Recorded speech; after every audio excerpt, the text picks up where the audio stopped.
إذا أردت الانتفاع من القرآن فاقرأه بعقلك وقلبك، فالقرآن هو خطاب من الله سبحانه وتعالى لك. إن في ذلك لذكرى لمن كان له قلب أو ألقى السمع وهو شهيد. بالقرآن اهتديت، في رحبه تحلو الحياة، شوقا إلى المولى أتيت، أسلمت روحي للإله. قد زان لي أغلى طريق، وهو الشفيع هو الرفيق. يا هائما هل تستفيق، وترى السعادة والنجاة. قد زان لي أغلى طريق، وهو الشفيع هو الرفيق. يا هائما هل تستفيق، وترى السعادة والنجاة.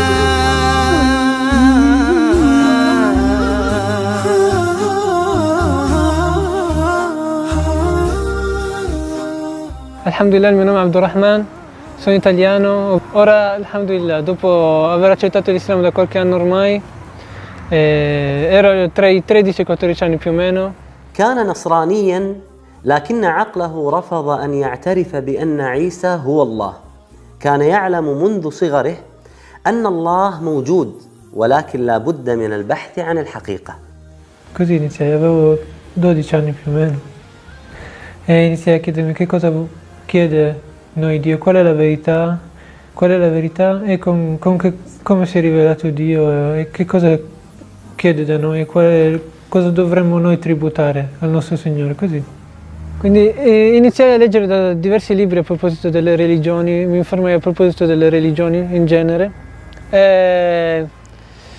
Iniziai dapprima dalla Bibbia, leggendo la Bibbia, e più avanti leggendo dei libri sull'ebraismo e sull'induismo, eccetera. Prima di tutto è praticamente ovvio che i libri che precedono il Coran, che è stato preservato da Dio, parte di esso sono rimasugli in qualche modo forse di qualche rivelazione divina o di racconti a proposito di essa, mentre all'interno di essi ci sono delle modifiche apportate dagli uomini. أعجبني في عبد الرحمن أنه اطلع على العديد من الكتب في الديانات المختلفة، وعندما وصل إلى القرآن استسلم للحق. Il mio paese di origine è un paese tradizionalmente cristiano, per la maggior parte cattolico, ovvero seguono il Vaticano e l'istituzione della Chiesa. E pur se questa è la religione d'origine, diciamo, non molti ci credono e più che altro la gente si lamenta proprio della Chiesa, anche se si definiscono cristiani anche se passano purtroppo la loro vita non credendo praticamente in nulla. وصل الإسلام إلى إيطاليا عبر جزيرة سردينيا عندما فتحها أسد بن الفرات، ومن بعدها فتح المسلمون جزيرة صقلية. أخي عبد الرحمن، أريد أن أعرف ما هو الموقف الذي حصل لك وجعلك تريد أن تطلع على كتاب الله سبحانه وتعالى. أنا كنت صغير وكنت ألعب قريب من نهر في مدينتي مع صديقي صاحبي من المغرب. ما هي المدينة؟ قريب من تورينو. نعم، يعني كنا نتكلم عن الديانات وهذه الأشياء، فسألته هل يوجد عيسى عندكم في القرآن؟ فهو قال لي أن قصته الكاملة موجودة في القرآن. عندما تعرفت على القرآن وأردت قراءة القرآن والاطلاع على كتاب الله سبحانه وتعالى، من أين حصلت على المصحف؟ هل اشتريته؟ يعني أولا ما اشتريت المصحف قرأته، كان عندي هاتف فقرأته من هناك، يعني ما كان عندي إنترنت في البيت ولا الواي فاي، يعني كان عندي هذا الهاتف الآن قديم، يعني في هذا الوقت ما كان قديم، لكن الآن نرى أنه قديم ولا تقرأ جيدا. لكن الحمد لله قرأت من هناك. أولا نزلت برنامج بالترجمة إنجليزي ووجدت الترجمة بالإيطالي فبدأت القراءة هناك. يعني المصحف اشتريته من بعد. كان لأم صديقه المسلم دورا كبيرا في تعرف عبد الرحمن على القرآن، فقد أهدته مجموعة من الأشرطة القرآنية. Iniziai la mia lettura del Corano, della traduzione dei suoi significati nella mia lingua. E questo mio amico con il quale andavo a scuola è lo stesso con cui giocavamo sempre vicino a quel fiume. Lo seppe e attraverso di lui lo seppe anche sua madre. Glielo dissi al telefono e mentre era al telefono mi passò sua madre e lei mi invitò a leggere dalla traduzione dei significati del Corano una parte di esso ogni giorno, preferibilmente verso la sera, prima di dormire. Così iniziai a leggere una parte del Corano ogni giorno e così il Corano divenne il mio compagno, alhamdulillah, ogni giorno. Seppur la traduzione dei significati fu comunque rivelante, alhamdulillah. ربيعي أنس أيامي صديقي بوح أحلامي شفاء الهم والشقوى يداوي جرحي الدامي ولما تهت ثم أتيت لدرب كلام رب البيت وجدت النور والسلوى مع القرآن اهتديت مع القرآن اهتديت. البسملة عند عبد الرحمن كانت هي الفاصلة بين الإسلام والإنجيل. Quindi così lessi e trovai che infine la verità ultima è più o meno che Dio inteso come essere divino, ultimo, senza inizio, senza fine, perfetto di ogni qualità, è uno, così come è descritto in tutte le scritture. Quindi la verità ultima che ho trovato è che all'incirca Dio uno unico e ha mandato dei profeti per riconoscersi, per rivelarsi. أخي عبد الرحمن، ما هي الآيات التي أثرت على قلبك؟ أول شيء يعني من البداية حتى البسملة هي رد عن الدين النصراني وعن الشرك، لأنهم يقولون بسم الله، يعني يقولون باسم الأب وباسم الابن وباسم الروح القدس، لكن القرآن يبدأ في كل السورة، يعني في كل السور يبدأ ببسم الله الرحمن الرحيم. هذا التوحيد. نعم. أيضا أفرأيت من اتخذ إلهه هواه. نعم. لأن عندنا يقولون أن قدوة حياتك الهوى. لما اشتكى جوف الظما لما بكى جفني دما والدرب خاف جهنما لجأت للقرآن يا روضة نحيا بها يا منهجا لأولي النهى يا غيمة أرنو لها وسماؤها القرآن. بالقرآن اهتديت في رحبه تحلو الحياة شوقا إلى المولى أتيت أسلمت روحي للإله. عندما عصى الشيطان الله سبحانه وتعالى بالسجود لآدم، من الشيطان الذي وسوس له؟ سؤال مهم. الشيطان هو الهوى والكبر.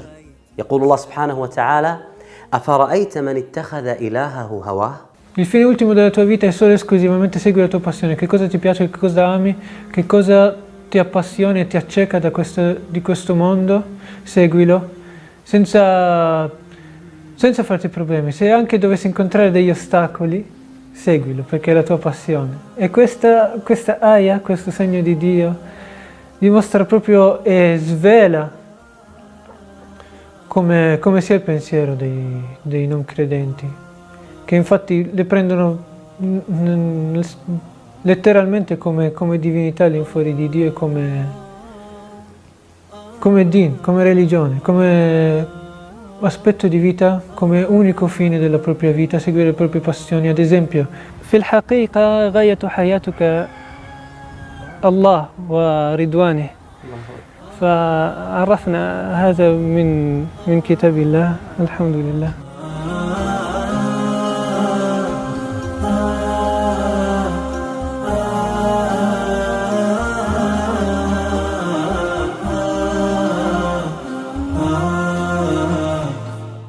Quando leggevo la mia porzione di Corano al giorno, della traduzione dei suoi significati,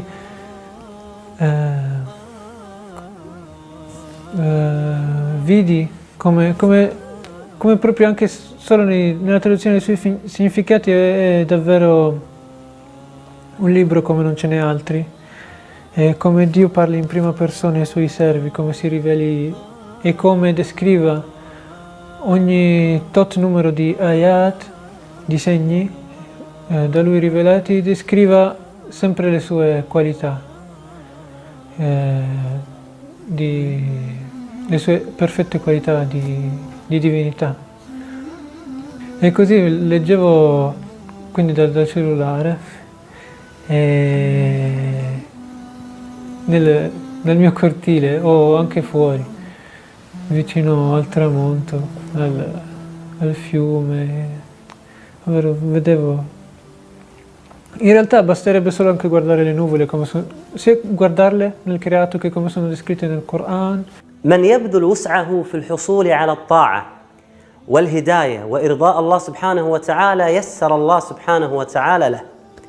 يقول الله سبحانه وتعالى: والذين جاهدوا فينا لنهدينهم سبلنا. من جميل ما قال ابن القيم: لا يزال المرء يعاني الطاعة حتى يألفها ويحبها.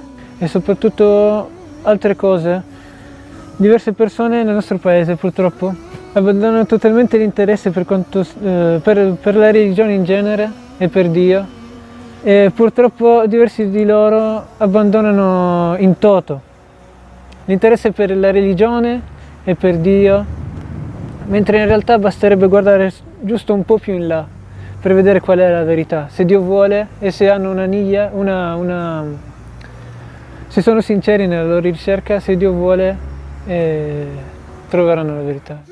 الإيطالي عبد الرحمن أسلم في السر لمدة عام ومن ثم أشهر إسلامه.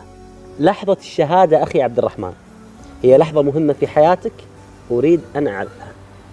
نعم، عرفت الشهادة، يعني كلمة الشهادة لا إله إلا الله محمد رسول الله، كلمة التوحيد من نهاية المدرسة.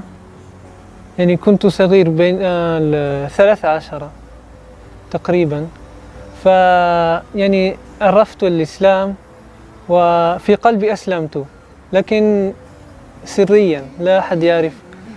لماذا كانت سرية؟ يعني في البداية أن أكون مسلما في بلدنا ربما مشكلة، وأيضا كنت صغير، يعني الناس يسألون لماذا أصبحت مسلما. كنت خائف نوعا ما يعني. نعم. يعني كالدعوة مكية. نعم. نعم. هل تقبل الأهل إسلامك؟ يعني أولا مع أمي كانت قليلا مشكلة، لأن هي عرفت أن أنا مسلم، لكن كنت صغير أيضا، يعني ما قلت بجملة أنا مسلم أو أنا أسلمت، يعني قليلا كنت بدأت أن أتكلم كالمسلم، يعني قلت الله واحد وهذا شيء ليس جيدا وهكذا، يعني بدأت هكذا الكلام وعرفوا أن أنا مسلم. Il mio accettare l'Islam è stato più che altro un viaggio, non è stato da un giorno all'altro, ovvero è stato graduale. E all'inizio lo sapevo io soltanto, diciamo, Poi il mio interesse verso l'Islam, quando capii che era definitivamente la verità, aumentò al punto tale che terminai la scuola media portando come argomento d'esame proprio l'Islam e il Medio Oriente, le religioni islamiche del Medio Oriente. E iniziai il liceo ufficialmente da musulmano.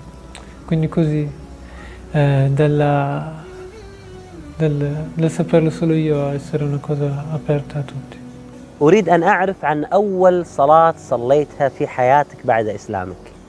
كيف كانت وكيف تعلمت هذه الصلاة وأنت صغير سن عبد الرحمن؟ قرأت القرآن من الهاتف، فأيضا الصلاة تعلمتها من الهاتف من الإنترنت، يوتيوب وهكذا. كيف كان شعورك؟ وخاصة وأنت ساجد، يعني والشخص عندما يكون ساجد يكون هو أقرب إلى الله سبحانه وتعالى.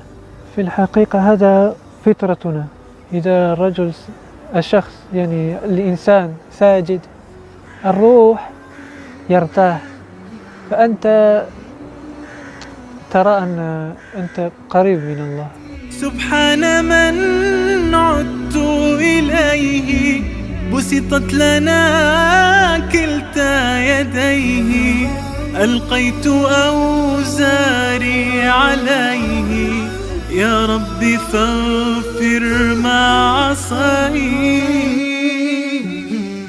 ولا تدع مع الله إلها آخر لا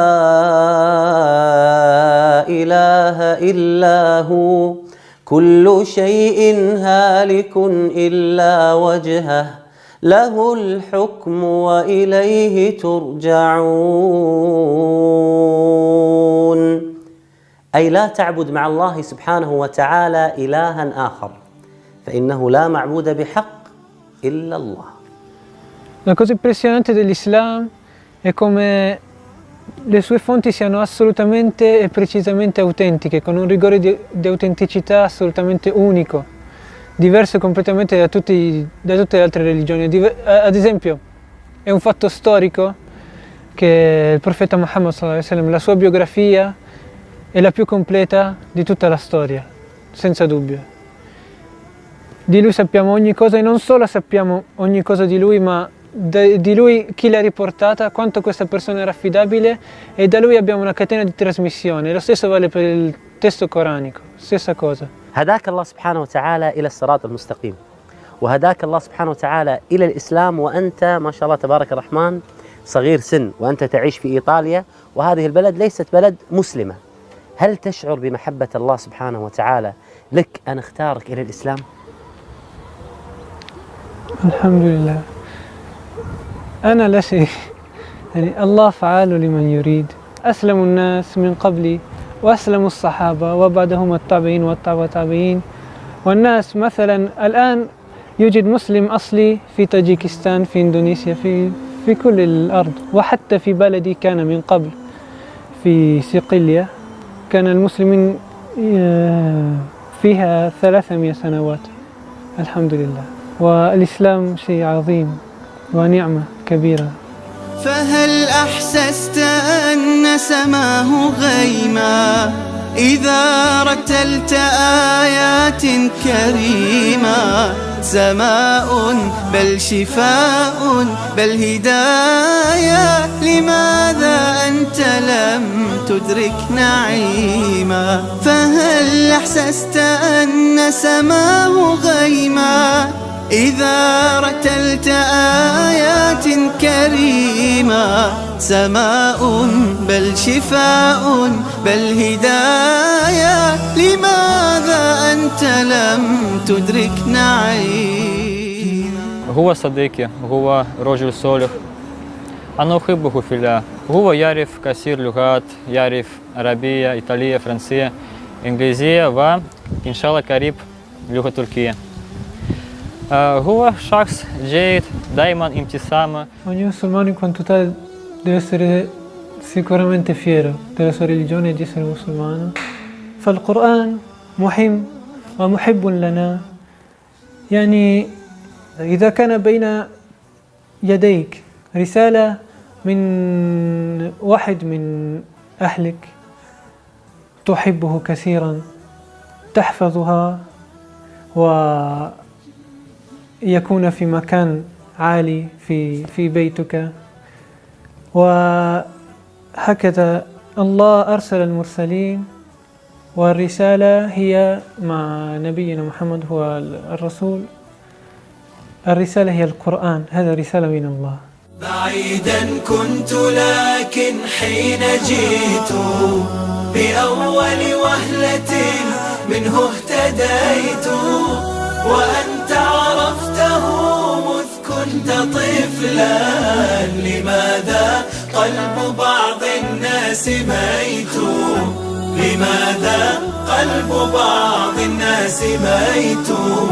عتابي أمة القرآن حب بكم، فالهجر للقرآن ذنب.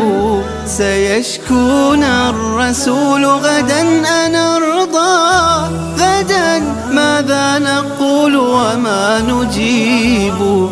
عتابي أمة القرآن حب بكم، فالهجر للقرآن ذنب. سيشكون الرسول غدا أنرضى، غدا ماذا نقول وما نجيب؟